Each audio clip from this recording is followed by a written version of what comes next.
Hey, Mel. Oh, hey, Saeed. How are you? Oh my God, this is crazy. I know. Another episode. We just keep coming back with these blockbuster episodes. They're asking for it.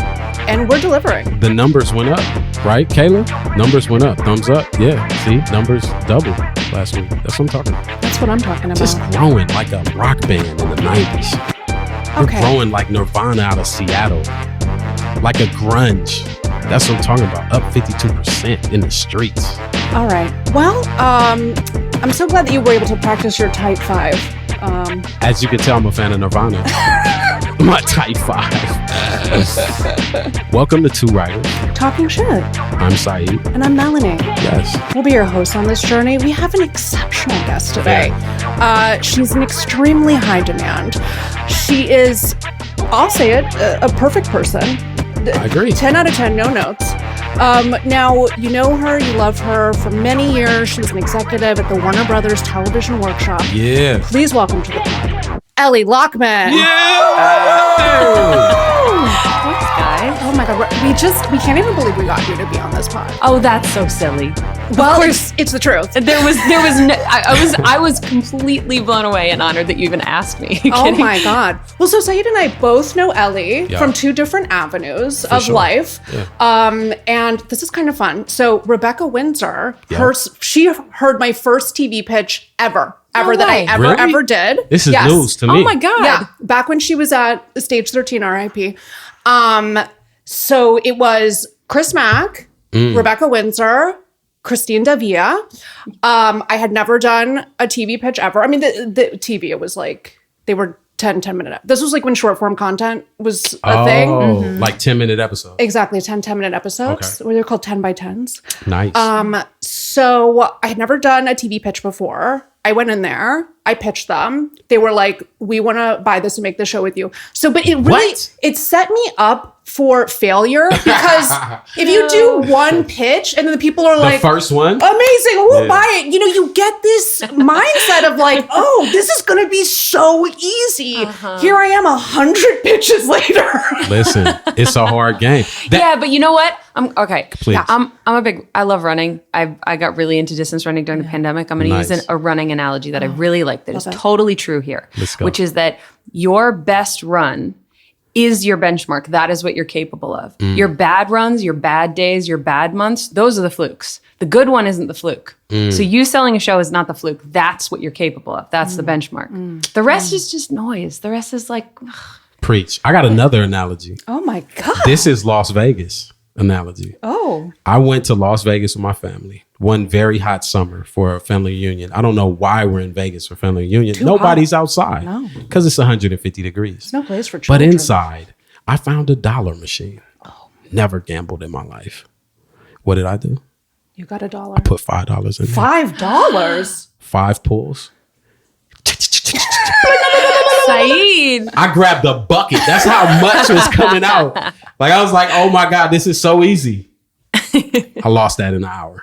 It was about $800. What? You could make that much from a dollar machine? Yes. Ouch. Yes. Wow. I hit. Should I try gambling? No. Okay. There's the takeaway. The takeaway is sometimes, the first time you get it. Yeah. And that's tight though, because you probably had no pressure. Like, you probably just went it. That's a big one. That's a really big one. It's the same thing with auditions. It's the same thing with meetings. It's like the day that you're relaxed and you don't have a bunch of noise in your head and other stories, other people's stories, your own successes and failures. It's so much easier. Yeah. No, and I had nothing to compare to. And something just came back to me that from that day. So essentially what the story was at that time, and it evolved a lot. And then it evolved into like a half-hour show that I sold to HBO Max. Again, pitched it once, sold it to HBO. So it was very like unrealistic. It's crazy that the show never got made. Anyways, that's really a story for off the pod. But no comment. Most don't though. That's the thing. Most shows don't get made. Most shows don't get made. That's the truth of it. Go ahead.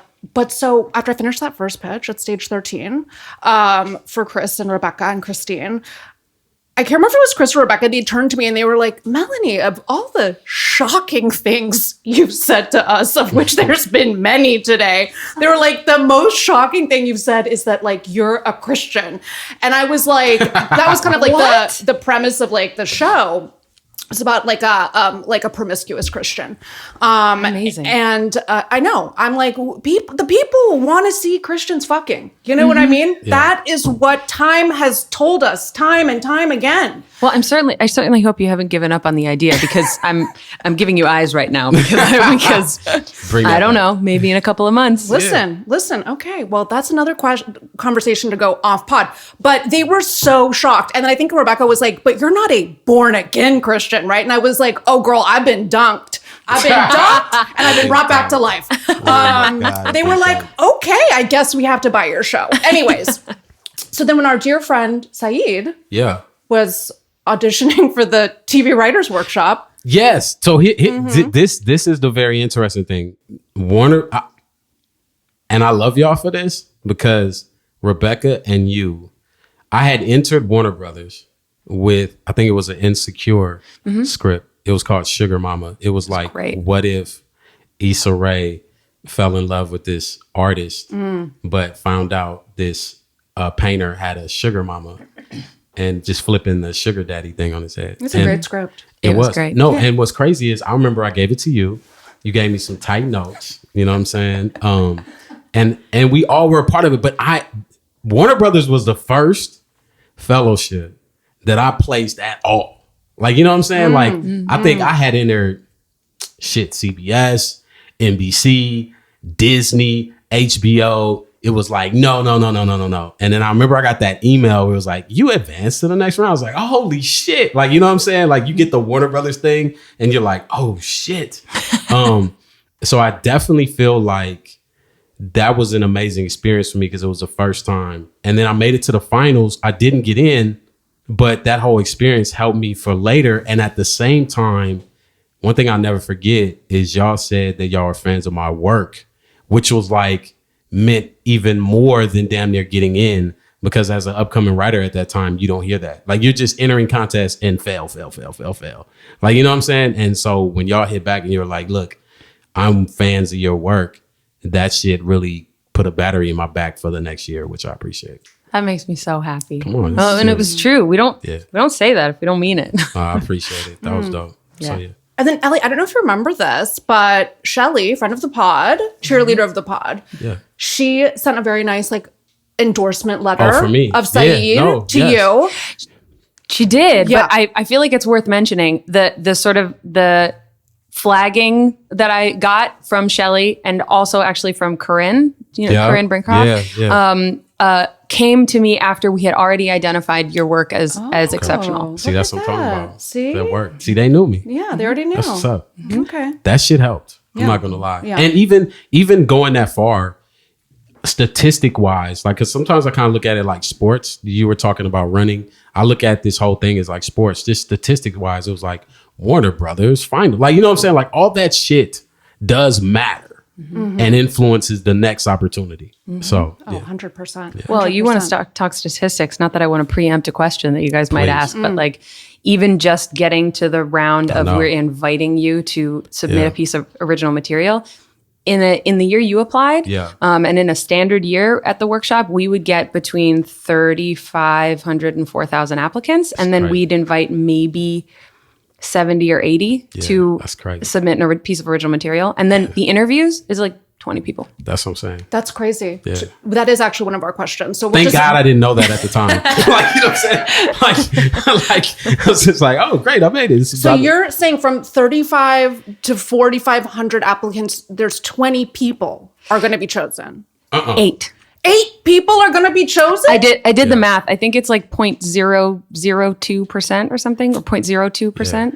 And that's between comedy and drama. That's both. Right. Yeah. So that's together. So it's like, it's not, 8 people. Yeah. So few. No, I mean, listen, now, it's hard to get into those programs. When there's all the scripts come in the beginning. Yeah.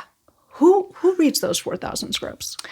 So Rebecca and I read start reading immediately. And you yourself are reading these scripts. Yes. First pass. Listen, it is impossible in a short period of time for 2 people to read almost 4,000 scripts. So we have a team of, it's usually 4 or 5 readers. So it's still a lot of reading for each person. And they're people that we know, that the workshop knows, the studio knows, that Rebecca's worked with for years. Some of them were people that she used to work with at the Sundance Labs, because that's where she came to Warner Brothers from. And so they are really our tried and true filter for the spec process, but at the same time that they are all having those 4,000 scripts divvied up amongst them and they are reading them, we are reading as quickly as possible. So during that period where the readers are culling through them, we are also reading probably somewhere in the ballpark of like 400 maybe. And with that, Rebecca and I always both give everything a read. Unless something within the first 5 pages is just not technically up to snuff and we know it's not going to work for them this year, we are giving everything to read so that we can discuss it. So if in the first 5 pages it's just trash, it's just absolute garbage, you're not going to continue reading. But for everything else, do you read the full thing? Yeah. Oh my God. Listen, every program works a little bit differently. Every single studio has a different system for it. I always felt like that extra 20 minutes is going to be, if I've gotten halfway through it and it's not, so far off the mark that it's not even worth tracking for the future, I always want to finish it because we keep very detailed notes, or we always kept very detailed notes. And this person might be someone who applies next year. And if their script is spectacular, I want to be able to go back and go, what did I think of their script the previous year? So, it's like. So y'all do keep track. Oh yeah. Oh yeah. Like that's one of the mysteries that we always would wonder. Cause I know and it's another thing for writers out there. Like, I know y'all think I want to just enter the same shit. Like, it's funny. Cause matter of fact, the Insecure came because I think the year before I entered Warner Brothers with an Atlanta. And I remember being I was like, I can't be lazy. I remember being I'm gonna just submit Atlanta again. And then I remember I was telling you, I was like, I'm gonna write it. I'm not gonna be lazy. I'm gonna write a new script. And that Insecure actually was the one that opened up everything. So writers out there that do keep track, number 1. And 2, don't be lazy. You should be writing a new fucking spec. And I still use those specs to this day. Like the Atlanta and that Insecure, my reps double up. So if it's a showrunner or something, there's some showrunners want to see a spec, you know what I'm saying? So I double up. Send my Insecure and flip, or send this. So, and it's worth saying that this was true I'm glad you wrote a new one, because actually at WB, this was true. And I think it's true at some of the other programs. You actually can't submit the same spec. Because, the idea being we want to see you grow as a writer. And if you're investing in your craft, you should keep the muscle moving is the theory behind it. So, I mean, if you can't, you should be writing one spec a year, damn near. I mean, especially in the beginning. I definitely feel like it's a lot of specs. Okay, Elly, let's start at the beginning. Tell us your path to the Warner Brothers Writers Workshop. I was born in New Jersey. Oh my God. I'm kidding. Part of New Jersey? Okay. No, actually I was born in Manhattan. But oh my God. Grew up in New Jersey. Oh, excuse me. I know. I'm City a fancy girl. baby. Yeah. Okay. I fuck with New York. Yeah. We like no, that. I can't claim it. I'm a Jersey girl. Nah, that's cool. Yes. So we talking career, Yeah, sure. Great. I mean, you could start at the hospital if you like. No. We don't have time for that. Okay. We don't have time what for that. time? Yeah. Do you know I text my mom that question every year? I recently found out. Because I had... What time are you? I had to apply. Oh, human design?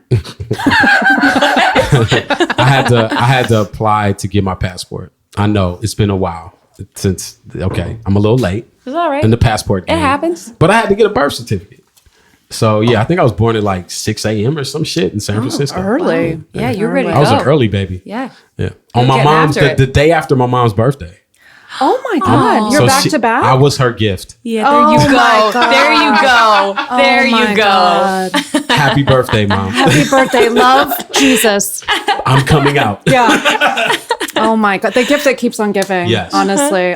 Were you a morning baby, Elly? I think I was an evening baby. Oh my God. I don't know what that means. Oh my God. There's stuff with star charts you can look up. Yeah. I get a little bit interested in that every year around my birthday, and then I don't and then I forget. I don't look it up. It's I want someone else to explain it to me. Yeah. Someone who knows a lot about star signs to just do that whole thing They got and then tell apps me for who that. I am. They got apps for that. Tell her about it. Yeah. I'm not going to get into the whole app situation, but they do have an app where you can like put all your stuff in and it'll like fill it all out for you. Oh, all right. We're going to talk about that I'll later. let you know. Put a pin in that. Yeah. Let's see. I came to Warner Brothers basically through a pretty varied, partly freelance career. I didn't come to LA straight out of school. I, like many creative people in this industry, thought I was going to do something else. I started out as an actor. Nice. Yeah. Graduated from school, got an agent, got a couple jobs, booked those tiny parts on like cop shows where you're the girlfriend of the dead guy and you're screaming and then you're interviewed and you're like, I don't think he was on drugs, but maybe. That was good. I believe that. Oh my God. But I was working and I hated it. Yeah. I hated it. And I thought most of being an actor is being unemployed. So this is a good sign that I should probably move on. And I got a job on a movie, fell absolutely in love with it. I had also done film in school. And so I knew I loved that. And I knew I loved sort of the nuts and bolts, like contractory type work of producing stuff creatively. But, right out of school, you have no idea what that means or what that looks like. So eventually I worked in film festivals for a while, saved up money, did a stint in Minneapolis. That's a different podcast. And then moved to LA, got a job as an assistant to a manager, like you do. Did that for a few years and then got to produce a short form series, digital series for Lionsgate that was trying to do basically sort of the Sony Crackle thing at the time. Nice. They created something called Comic-Con HQ. Yeah. They partnered with Comic-Con. And we did a show that was sort of like Curb Your Enthusiasm, but for the supernatural fan convention circuit. It was called Kings of Con. Okay. Okay. Specific. Almost the most fun I've ever had on any job. And through that, I got to know the cast of Supernatural pretty well and the execs involved at Warner Brothers. I moved. At that point, I think I thought I wanted to be a line producer. Okay. Which was the track I was on for about a couple of years after that. And, realized fairly quickly that I love line producing. Don't get me wrong. Like the sort of the creative process of problem solving and having to be the practical, pragmatic representative for the creative interests of the showrunner, the creator, whatever it is, whoever it is. I loved that. And that should have been a little bell for me because I've come back around to sort of that kind of work. But being a line producer is really tough, especially if you want to be a family, if you want to have a family, if you want to have a balanced life, it can be a really brutal sort of schedule to keep for decades and decades. So through Susan Ochoa, who's the greatest person on the face of the earth. She's a current exec at Warner Brothers and amazing, who I had known through the Kings of Con thing. She told me about the workshop, which I had never heard of, actually. Met with Rebecca, having no idea what it was. I looked it up, but had a long conversation with her and just thought, oh my God, like not only is this incredible and I didn't know it existed, but it could be for me just personally a masterclass in a side of the business that I have had less contact with. Smart. Effectively the studio side, and working directly with writers and directors instead of sort of the scrappy freelance world of producing. So really my first year at the workshop, can I say that again? Workshop. Can we start over? Workshop of the workshop. My first year at the workshop was a total masterclass for me in being a staffed writer. I had done developing scripts before, but it was the way that you do when you're learning, like as a writer, as a producer, whatever. This was structured. This was through the studio. And I'd worked with directors before, but again, it had been scrappy. It had been freelance, and this was structured through the studio, which really speaks to what the workshop does in general, which is take that nebulous, raw creative process and say, how do you fit that successfully into the machine that is episodic television? So that's how I came to the workshop. Absolutely fell in love with it. It's the most rewarding, exciting work I've ever done. Y'all changing lives. I mean, we talked about this in other episodes, but I thoroughly 100% believe I would not have been staffed if it wasn't for the Nickelodeon Fellowship. And a lot of my other friends, some in the Warner Brothers, CBS, they got staffed. Like damn near all my friends that are staffed right now in the past couple of years all came from fellowships. Nothing else. Like I really believe the fellowships are the fastest way to getting staffed, period. And even some people like get in the program, don't get staffed in the program, but get staffed a year later. Like, you know what I'm saying? So totally. Well, and to the earlier point we were discussing about, you know, the program's tracking writers year to year, even with Warner Brothers, which, you know, I have now left, is now taking a new form. There are writers that I am connected with who applied and were either first round finalists or second round finalists or interview stage finalists who didn't make it in, and I'm still in contact with them. I have all of their scripts. Yeah, it's tight. That's a very important connection for me and for them, because who knows? I mean, in a year they could be selling me a show. That's right. No, that's right. 100%. Yeah. Well, okay. So could you just walk us through that step-by-step process? Because most writers, it's like they're just sending their script off into a portal, into the ethers. Then they don't ever know what's happening. So it's like, what, like, you read the script is good. What's the second step? Are you asking for a second script from them? At what point do they get an interview?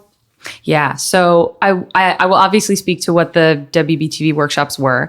I think I can confidently say that the program that in terms of execution and also the selection process is most similar to WBTV workshops is CBS, now Paramount, run by Carol Kirshner, who, if you do not know her, you should know her. Shout she out. is incredible. Yeah, she's the best. She's the best. She is absolutely an incredible human being and beyond brilliant. And I am so grateful to know her in any capacity. Likewise. She runs an incredible program. But so yes, so you have to have a spec. For Warner Brothers, it was a spec from an accepted show list. I think at CBS, it's any show that was part of the previous year's season of airing television, something to that effect. If your spec advances you to the second round, we would ask for a piece of original material. Yep. I think this is true for CBS too, that it has to be narrative and it has to be a certain length, but there's a little flexibility in the form it can take. It doesn't have to be a pilot. That said, most people submit a pilot because if you're getting to that place, if your writing is that well honed, you've been writing your own stuff, and you should have been writing your own stuff. Will it disqualify you? No, but it's a good idea to be writing your own television if you want to be a television writer. So yes, submit an original piece of material. For WB, that was usually about 80 people, 80 scripts. Sometimes it was 100, 120. It really varied. We didn't have a rule about it. Rebecca and I would kind of go, well, these are the ones we love, and we also love these 30. Do we think we have time to read them? Yes, great. We're inviting them, that kind of thing. We read the pieces of original material. With the originals, because it is a shorter list, we would read every single one and discuss them at length, sometimes give them a second read. We had a grading system that we would work off of that was just something we came up with to help with the selection process and the narrowing down process. But it really was a system of read, discuss, then take a couple weeks based on what we discussed to do rereads, discuss again, give things a final look, and then make decisions about who we want to bring in for an interview. So of that list, we would bring in 20 to 30 writers for interviews. And at that point, and this is something I can definitely say for WB, I don't know if this is true at the other programs, but it was important to us that we always read blind. Now that is obviously, it's not a science, it's not perfect, but we did not actually look at any other part of the application until we got to the interview round. Or if we were really struggling with, these people and their pieces of material are all so amazing and we got to cut 3 or 4 because it's not going to fit, because as part of our interview process, we bring in executives to meet the writers as well, as Saeed knows. And so then it's a game of numbers a little bit and bandwidth, because we're involving current and development. So at that point, that's when we really start looking at personal statements and who the people are, because all things being equal, we want to know, where are you coming from? What are your life experiences? What do you bring to the table? So when we're meeting people for interviews, it's really, and Saeed knows this because we said it to him, but it is really true. If you make it to the interview stage, you are phenomenal, period. And you deserve to get into the program. Thanks, That's Mel. nice. That's nice. Thank you, Mel. You hear that? Did you hear that? You're phenomenal. That's nice. Thank That's you. nice You to hear too, that. Mel. You phenomenal, too. Well, I didn't. Okay. But you phenomenal. Thank you. Because if I made it, you made it. It's true. It's absolutely true. That is not lip service. That's not just a thing we say to be nice. It's because at that point, the decisions are truly impossible. And Rebecca said this many, many times, both to people in interviews and in podcasts. It's a game of inches. We're involving the executives. They're thinking about what's coming down the pipeline, who, they might be able to most successfully staff, who they think they could be most helpful to. So sometimes we do shuffling around in the interviews. Like there's someone Rebecca and I are just over the moon about, and we desperately want them to find a home. So we might have them come back a couple times and meet with different executives. So that is the process. Then of that, we choose 8. And it was always 6 drama writers, 2 comedy writers. That's what's so hard. I ain't gonna lie. That's what's so hard. That's what's so hard. Well, and I should say that was very unique to Warner Brothers because we never had a huge comedy slate, or I should say that the largest portion of our comedy slate was always Chuck Lorre, and Chuck Lorre would staff of his own people, not from the workshop. So, but other fun fact about the percentages and like the game of inches there, almost without fail every single year, 60 to 70% of the applicants would be comedy. Yeah. So the odds for comedy are way higher than for drama. I know. I wish I knew these stats like that. That's something else out there that I guess if people knew, then they would be like, entering more drama type stuff. I guess so. Yeah. Well, we've had many finalists before my time and during my time where they, made it to the final round once or twice as a comedy writer. And we've said, have you thought about writing drama? Like your comedy has an edge. Your characters are so robust. Your story is so rich. Obviously you can write comedy, but give drama a shot. Then they get in. Who did that to me was Raelle Tucker. Yeah. I got into, after Nickelodeon, I got into Mentorship Matters program, and she had read Flip, and she was like, I think you're a drama writer, which is like interesting because, I'm going through Nickelodeon as a comedy writer, and I ended up writing 2 drama pilots, and then my deal at Sony is in drama. I mean, they still got me doing comedy, but it's interesting that is something to think about, as far as like, you might be. Because as a writer, you're just writing. Like, what I'm saying? I think that's what you should be doing in the beginning is just writing. And then maybe somebody be like, you know what? I think you are actually a comedy writer. Or I think you're actually a drama writer, so. Well, and obviously you don't have to be one or the other. None of us are that binary. Yeah. However, I do wonder, and this may be a topic for another day, why so many people write comedy first. And I don't know if it seems like a lower barrier to entry, or it's just shorter form, or you're nodding. I'm going to tell you straight up, it's shorter form because it's the fear of writing an hour long, like an hour long pilot is 55 to 58 pages. I mean, and it's funny because advice I give upcoming writers sometimes like write a 30-minute pilot first, just so that you can learn how to write that, and then it made it easier for you to write a drama. So like by the time I got to write my first drama, I had written like 2 specs, 4 30-minute pilots. So I had the confidence and understanding of structure to then go to attack the drama, because I do think it is heavy to be like, this is your first script, you writing 55 pages? Good Lord. I think that's what it is. I think that's what it is. But I do hear you though. It is something you should think about when it comes to contests, because I do feel like there are a lot of people who want to write comedy. And comedy is tough.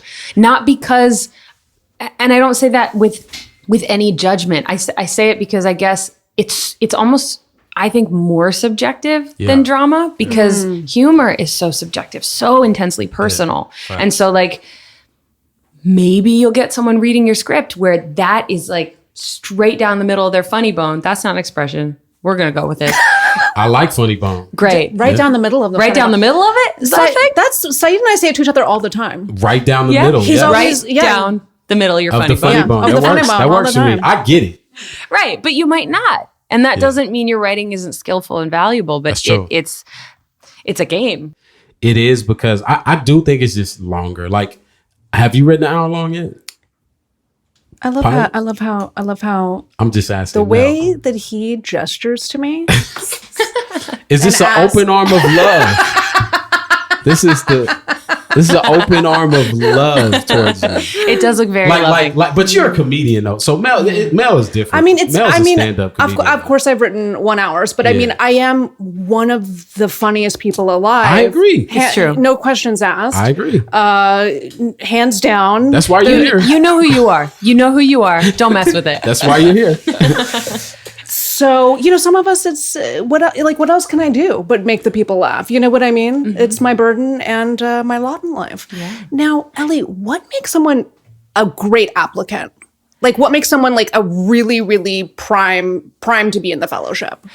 Yeah. So I think the answer to this question is probably going to frustrate a lot of people, but it's also just the truth. Please. And I'll start from the end and then explain what I'm saying. It's putting in the time.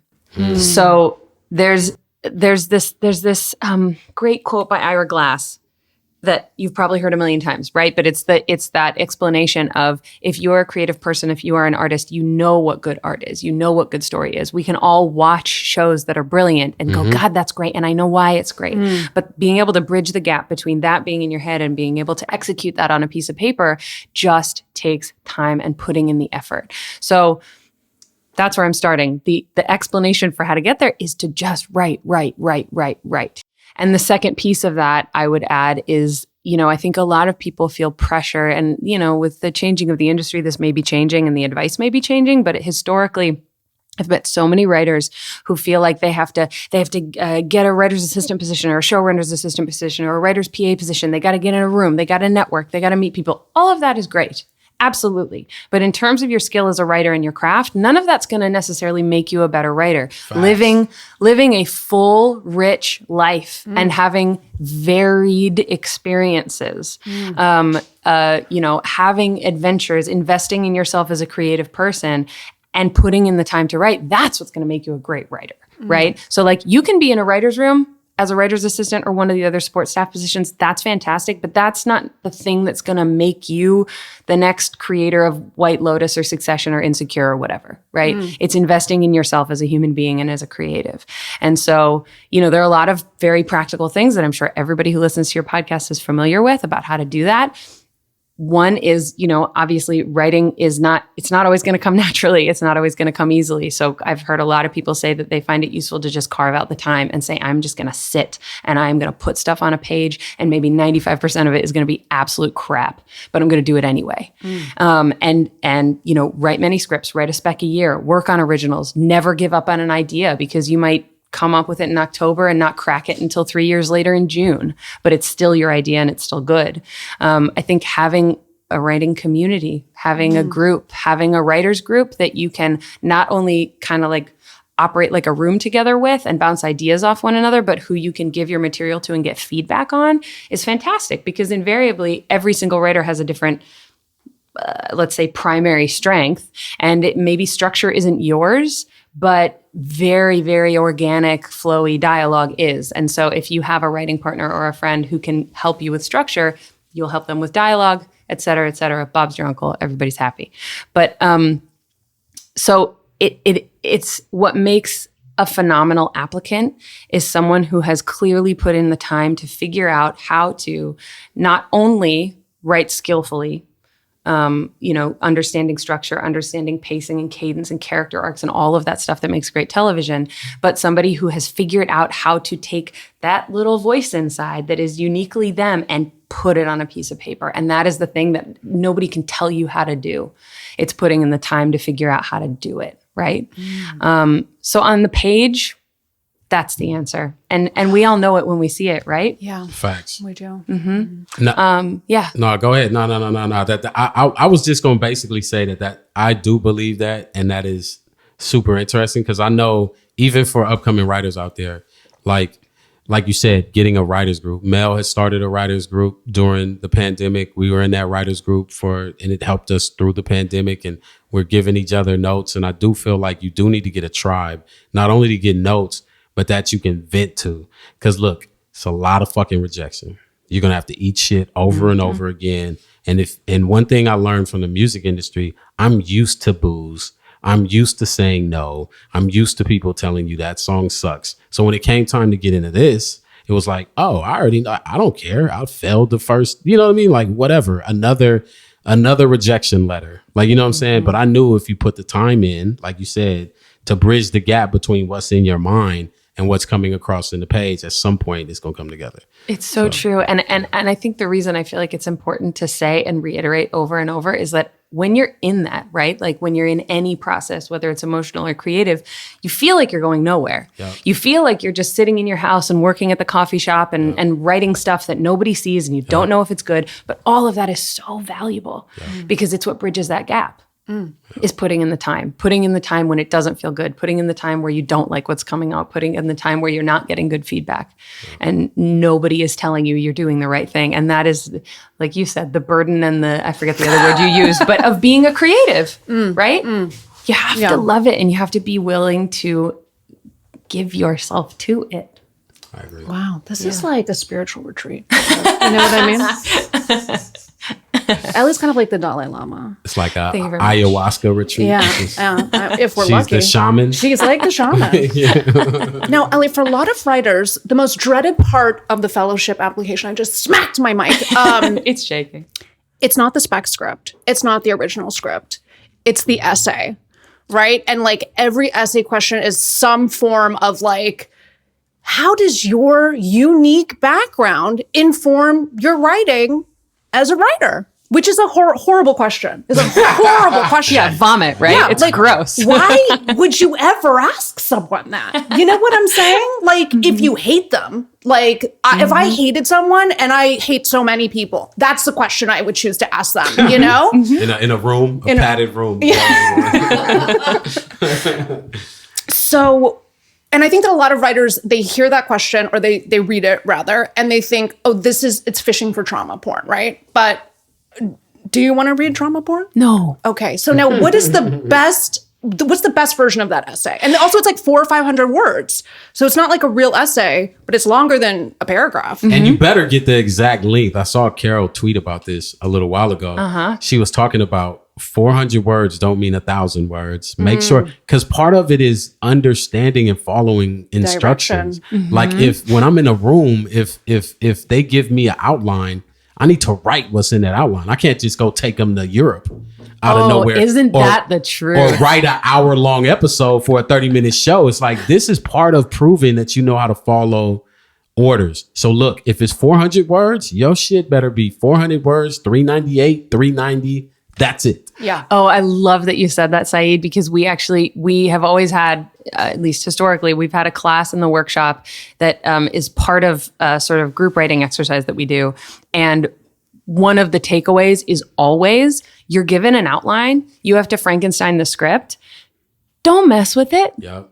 Don't mess with it. If the showrunner stayed up all night the night before rewriting this outline based on notes from the studio and network, and you have to turn it around in 48 hours with the rest of your room, you better do what's on the page, you know? 100%. And it's amazing how tricky that can be because it feels like it's interpretable, right. And it feels like, oh, well, that means this. No, do what's on the page. 100%. Let them tell you to add a little more. 100%. The essay. Oh my God. I totally get it. I get it. And, you know, I think some of the other programs, and it's worth mentioning, that for us at Warner Brothers and for all of the other program directors, I can say this confidently, we've always been very collaborative and supportive. The last 5 years that I've been doing it, we meet and talk once a month. What's working for you? What's not working for you? What have you run into? What should we be adding that we don't have? It's very, very supportive and non-competitive. It's really, really great. But so I do know that some of the other programs weigh the essay a little differently than we always did. But I think the principle of what it should be remains the same, which is to say, regardless of how the question is phrased, right?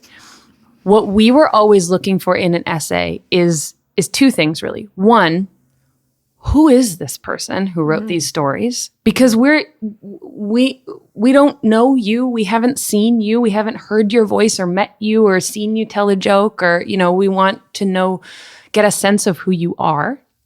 And then two, it's sort of like we were talking about general meetings earlier, and it's almost a separate but equally important skill for a writer who's ready to be staffed to be able to be a storyteller in other ways than just a script on the page. So how can you tell us a story that gives us a sense of who you are and why you are, that is a story that's well crafted. It's not just a regurgitation of your resume. I went to this school and then I got this award and that was really important to me. And so then I started writing. Like, that's great, but we can see that in your resume or ask you that in the interview. We want to know, let me rephrase what you said about trauma porn. I've read plenty of essays that are about something very traumatic. That's not necessarily a wrong choice if telling that story is going to illustrate for the program directors, for the selection committee, a really, really critical piece of who you are as a human being, as a creative person in the world. If that's important, tell that story. If you're telling it for shock value so you stick out, that's going to read, in those 400 words.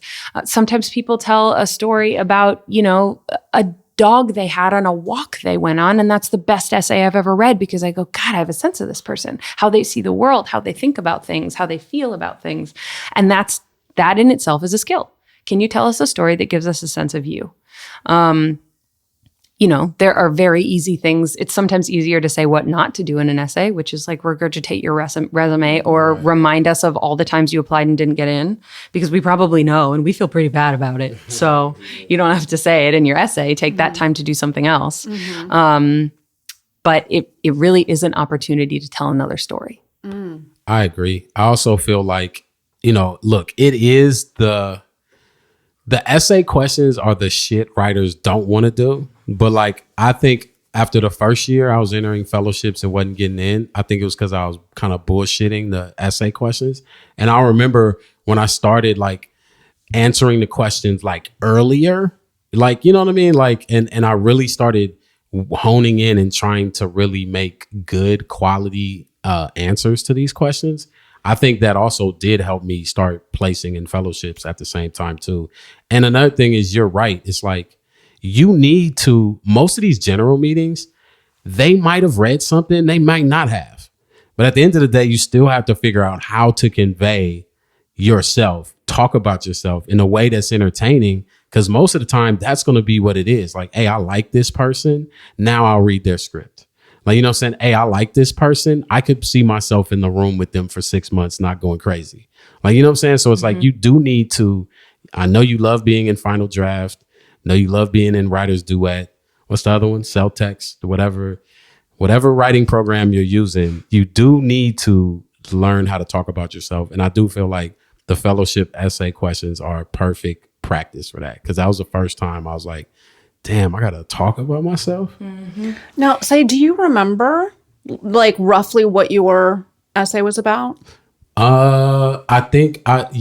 I think for me, I think for the longest, I was trying to hide my rap music past. Like, my manager never knew and all this type of shit. Just because I didn't want to get judged as like a rapper trying to screenwrite. But I think then I started talking about what I learned in music, how music, being a writer in music translates to being a writer in television, talking about my past life experience and stuff like that. And not just getting in the essay being like, I grew up on TV. Like, you know what I'm saying? Like, actually, yeah, that one is in 60% of essays. And you know what? Listen, my heart goes out to every single person who's ever written that in an essay, because it's true.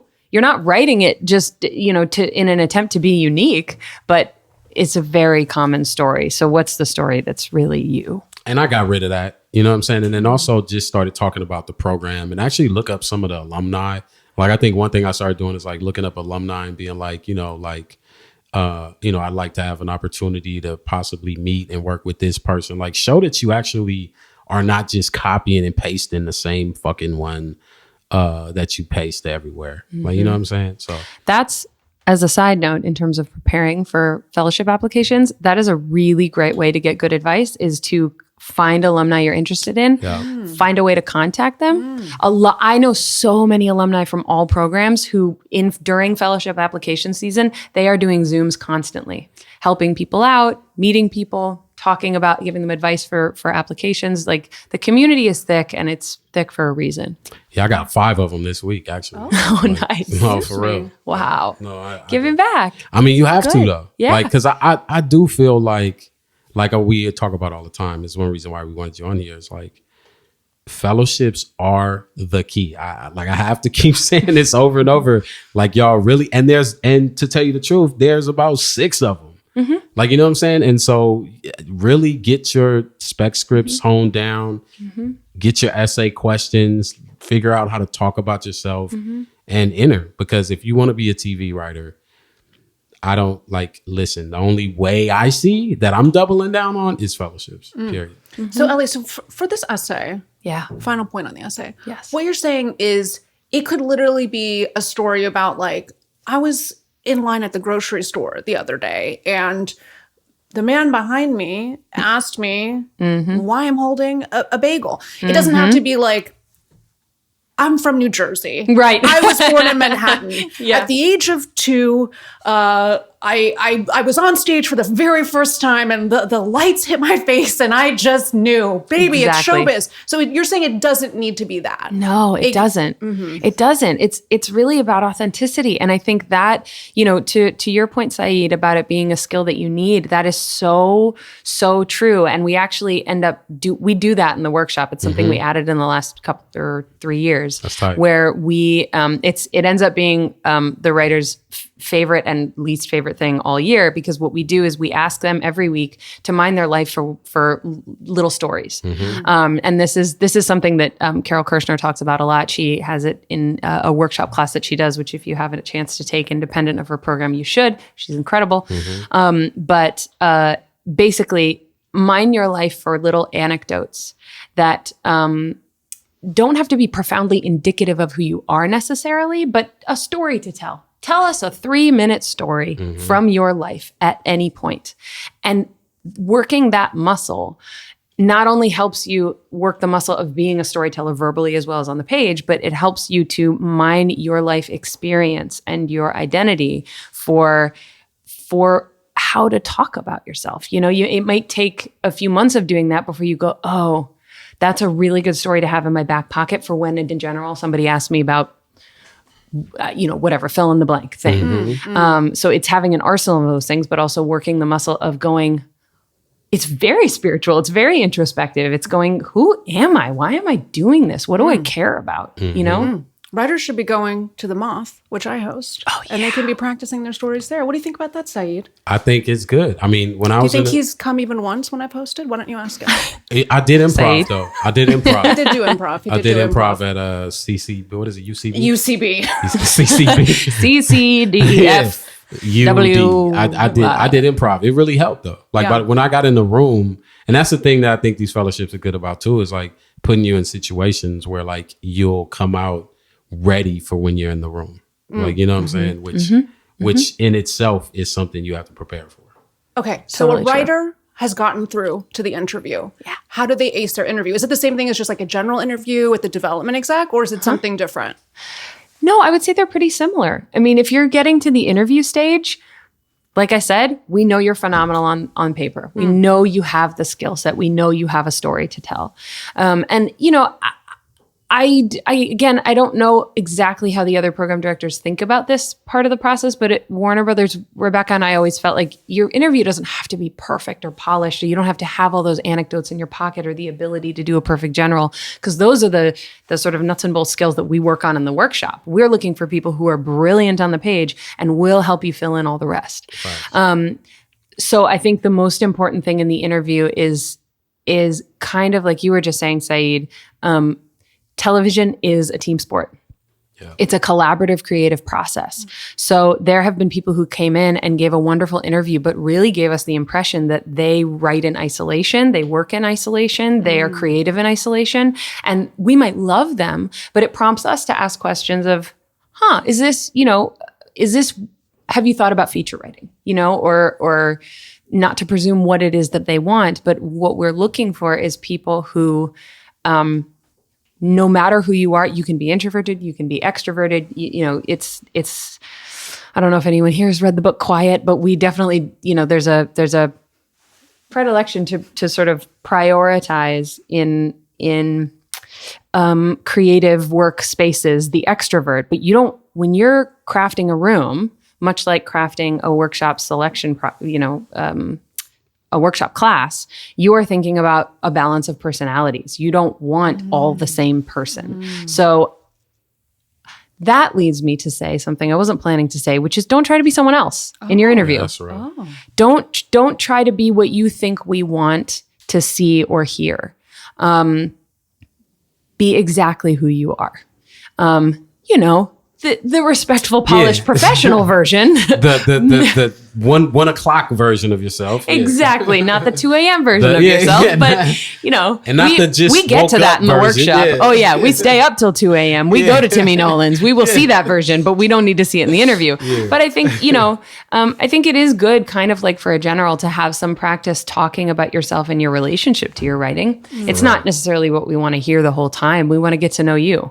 So we always tried to create a really relaxed atmosphere. Like, what do you like? What are you doing? What are you reading? You know, like we're about to, much like if you were meeting an exec a studio, a network exec or a showrunner, they're meeting you, like we were meeting you to go, do we want to spend the next 8 months in the trench? Oh my God, today I can't talk. Next 8 months in the trenches. The next 8, you know what I was going to say? Yeah, I knew what you were going to The say. next 8 months in the trenches with you. So to that end, it only behooves you to be yourself. One of our last questions. What are 3 things you've seen, read, or listened to lately that you love? I thought about this and I still don't have a perfect answer. Okay, so the first thing is my total guilty pleasure. Let's go. Bachelor? Love is Blind. Neither of those things, but I feel like I should be watching and liking those I things. just started watching because I saw so many people on my Instagram talking about, like, I've ignored The Bachelor for 20 years, but I finally dove in and it's cheesy and it's addicting. Yeah, totally. But what is your guilty pleasure? Have you guys heard of the author Sarah J. Maas? I have heard of her. Okay. She's been around a while, but she's having a moment right now. So a good friend of mine got staffed on the Hulu mini room for her series that's being adapted with Ron Moore. Oh my God. Tight. I'm so excited. And that is the acronym is ACOTAR, A Court of Thorns and Roses, and it's a book series. It's a fantasy book series. Tight. It is lovingly known as fairy smut. Okay. Sexy. Oh, it's so fun. Mel, I know what I'm getting you on your birthday. Oh, Mel. Mel, I have all the books. We can talk about it later. I have gotten all of my friends reading them. What's the first book so I can get Mel? The first book is called A Court of Thorns and Roses. All right, Mel, it's coming. I can't wait. But I'm way down the road on her That's books tight. now. I've read that series. I've read a series called Crescent City. So it's very important if you're listening and you're thinking of reading these books. Yeah. You must read Court of Thorns and Roses books first, then the Crescent City books. Then there's a series that she wrote before either of those called Throne of Glass. Tight. You know, they kind of they're a little bit YA fantasy, but then not.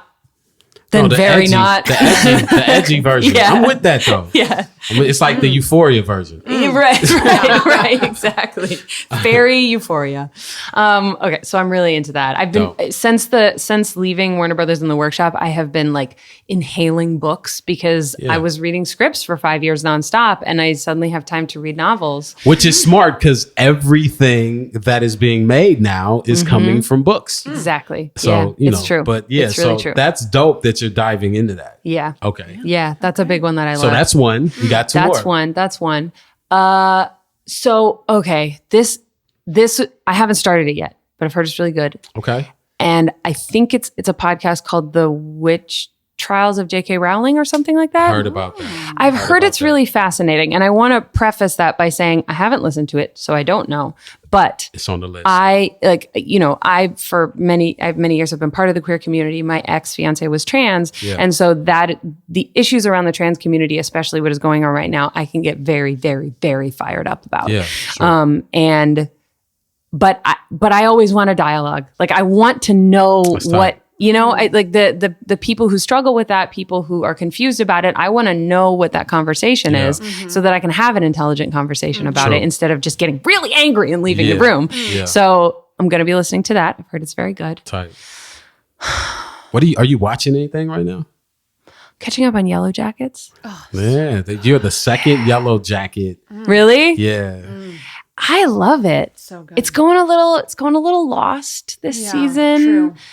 I'm very interested to see where it goes. But like, it's an amazing pilot. Like if any writers out there Google Yellow Jackets pilot PDF.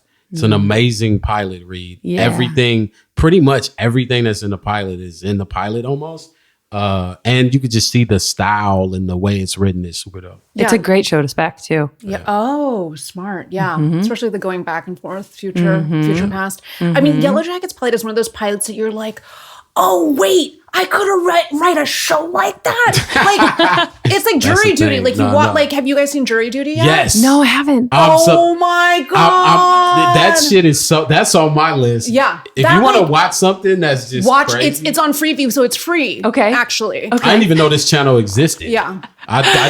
Somebody told me to watch Jury Duty. Yeah. And so, last week I watched the first 2 episodes. Yeah. It's like one of these shows you watch it and you think, oh, like you could do a show like that. Yeah. You could do anything. You could do anything. Anything. That's for you listeners. But if it has a book, it'll be even better. That's even right. easier. Yeah. Oh, you know what? I want to say one more thing based on what you just said. Yeah. Talking about the spec writing process or writing your original, like what you just said about, oh, you can do that? You can do a show like that? That's how you should approach writing your stuff, right? Don't write. I mean, what's true for the interview is true for your writing too. Don't write what you think people want to read. Write what you want to write. Facts. Yeah.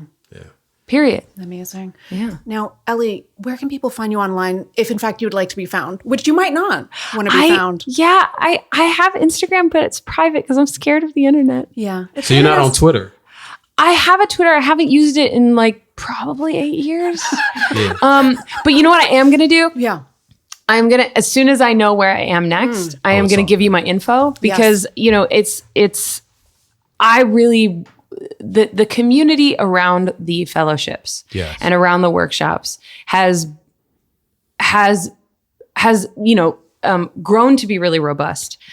They help each other. They support each other. It's a community that I'm a part of. And it's the source of all my most valuable relationships in this business and also just in my life. So it's one that I'm not going to leave. So I want to be a resource to writers who are looking to apply. I probably don't have time to read everybody's spec script or talk to everybody about an interview, but once I know where I am next and I'm taking writer generals, I'll send you my info because that's going to be my job. I mean, where I'm moving into is the pod development world. So I love it. I can't wait I to know. be sitting across. We can't wait to be developing with you, Elly. Hell yeah. We need you. I can't wait to see you on the other side. Me too. But here's the thing. We're going to have you back on another time. We thank you, appreciate you because this is so much game. This is our first episode about the fellowships. That's right. With an insider. With a super insider. And we also, as writers, Elly, we want to thank you. Yes. Because you make dreams come true for writers. You're a champion of writers. You're a lover of writers. And we appreciate that. I am for sure. Yeah. For sure. Listen, here's the other side of working at the workshops or the fellowships is that it hurts to turn people away. We don't like turning people away. We want to accept everybody. So, to run these programs, the people you're meeting with, the people who are, like the Carol Kirchners of the world, they do this work. We do this work because we love writers so much. Like, really, I love you guys a lot. Yeah, I love what you do. I love how you think. I love what you create for the world. So, come find me. Oh. She will be found. But not on Instagram because I'm scared of the internet. No. We'll update the listeners when the time is correct. Yes. Yeah. When the time is correct. Elly, thank you so much. Thanks, guys. So you had another great episode. Another amazing episode. What are we telling people to do right now, Mel? get yourself online. Subscribe to the podcast. Tell your friends about the podcast. Tell your friends you know what they say? Word of mouth is the best promotion. Advertising. Yes. Marketing. Please share us. You can also you can come to my live shows. Saeed loves to come to my live shows, so you might meet him there. Hilarious. Where is your live shows at right now? Well, people can just follow me online. All right, they can find out. Trouble Jones. That's right. Yeah. And enjoy the laughter. Enjoy the laughter. Thank you. Another episode. Bye. Bye. Two Writers Talking Shit is an original podcast created by Melanie Mars and Saeed Crumpler. Our producer is Kayla Guess. Our audio engineer is T. Kelly. Listen to us on Apple Podcasts, Spotify, Google Podcasts, or wherever you damn well please. All we ask is that you subscribe, rate us 5 stars, and give us a glowing review. If you're not going to give us 5 stars or any glowing reviews, then why even log on? Save your rants for an open mic. If you have any questions for us, and I do mean any, you can email us at twowriterstalkingshit@gmail.com. That's the number 2, and then writerstalkingshit@gmail.com. See you next episode. Bye.